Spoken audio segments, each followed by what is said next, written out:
Hello बच्चों, आप लोग कैसे हैं। आशा मैं करता हूँ कि आप लोग अच्छे होंगे। आज मैं आप लोग के सामने लेकर आया हूँ क्लास 8 का first chapter crops production. Crops production में हम आज बहुत सारी चीज़ों को जानेंगे कि क्रॉप्स किस प्रकार से उपजाया जाता है, फसल को किस प्रकार से उपजाया जाता है। लर्निंग ऑब्जेक्टिव यहाँ पे कुछ सीखने का पॉइंट दिया गया है। सीखने का पॉइंट कुछ है, जानने का पॉइंट है। इस पॉइंट को हम जानेंगे। फर्स्ट पॉइंट में है crops, plants and crops season. फसल का जो पौधे होते हैं वो हर एक फसल अलग अलग सीजन में लगाया जाता है। आप सारे बच्चों को पता होगा कि आप देखते होंगे कि समर सीज़न जो होता है उस सीज़न में आपका गेहूं की कटाई हो जाती है। फिर विंटर सीज़न में आप लोग देखते होंगे कि धान को लगा दिया जाता है। तो ये सारे फसल जो है हर एक सीज़न पे अलग अलग फसल जो है लगाए जाते हैं।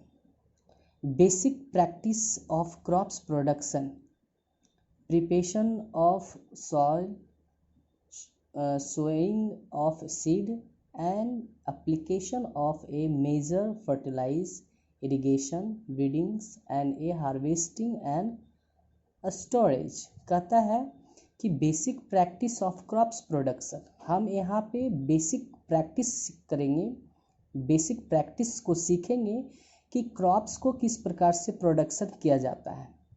फिर हम लोग जानेंगे कि सॉइल को प्रिपरेशन कैसे किया जाता है। कोई फसल लगाने से पहले हम लोग सॉइल को प्रिपरेशन करते हैं, यानी कि प्रिपरेशन मतलब हो जाता है तैयार करना।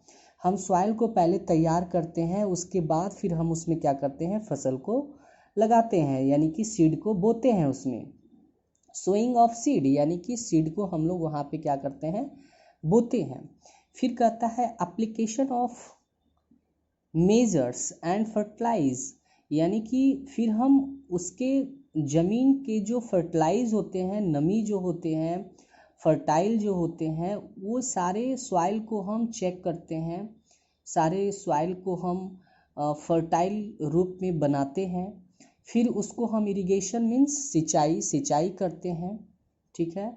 वीडिंग्स मतलब उसको हम लोग फसल को बोने के बाद हम लोग उसको हार्वेस्टिंग करने का काम करते हैं। फिर हम लोग क्या करते हैं, उसको स्टोरेज करते हैं।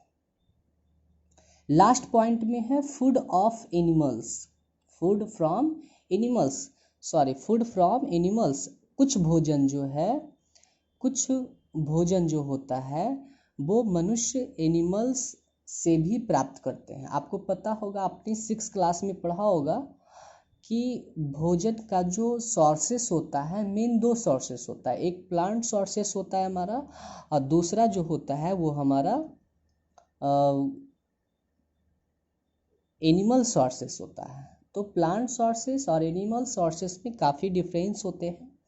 प्लांट सोर्सेस हमारा गुड फूड माना जाता है, यानी कि गुड हेल्दी फूड माना जाता है प्लांट सोर्सेस में, यानी कि पेड़ पौधे से जितने भी हमें भोजन प्राप्त होते हैं वो हमें हमारे बॉडी के लिए गुड हेल्थ माना जाता है। आइए हम चैप्टर को स्टार्ट करते हैं। कहता है all living organisms need to survive, food obtain from plant and animals. Dear students, आपको ये पता होगा कि लिविंग ऑर्गेनिम्स मतलब होता है जीव जंतु, यानी कि लिविंग जीव जंतु, यानी कि सजीव जीव जंतु जितने भी होते हैं उन्हें भोजन की आवश्यकता होती है। किस लिए? सरवाइव करने के लिए, जिंदा रहने के लिए। Food is obtain from plant and animals, लेकिन भोजन जो वो प्राप्त करते हैं वो पेड़ पौधे और जानवरों से प्राप्त करते हैं। The branch of science that deals with a growing plant and raising a livestock from human use in called agriculture। कहता है कि the branch of science that deals, कहता है कि साइंस का वह ब्रांच जो पेड़ पौधे से ह्यूमन को भोजन प्राप्त होता है, जानवरों को प्राप्त होता है, उसको हम क्या कहते हैं, एग्रीकल्चर कहते हैं।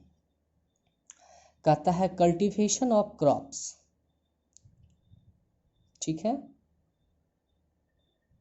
देखिए यहाँ पे एक परिभाषा आया है जिसको हम लोग डिफिनेशन बोलते हैं एग्रीकल्चर।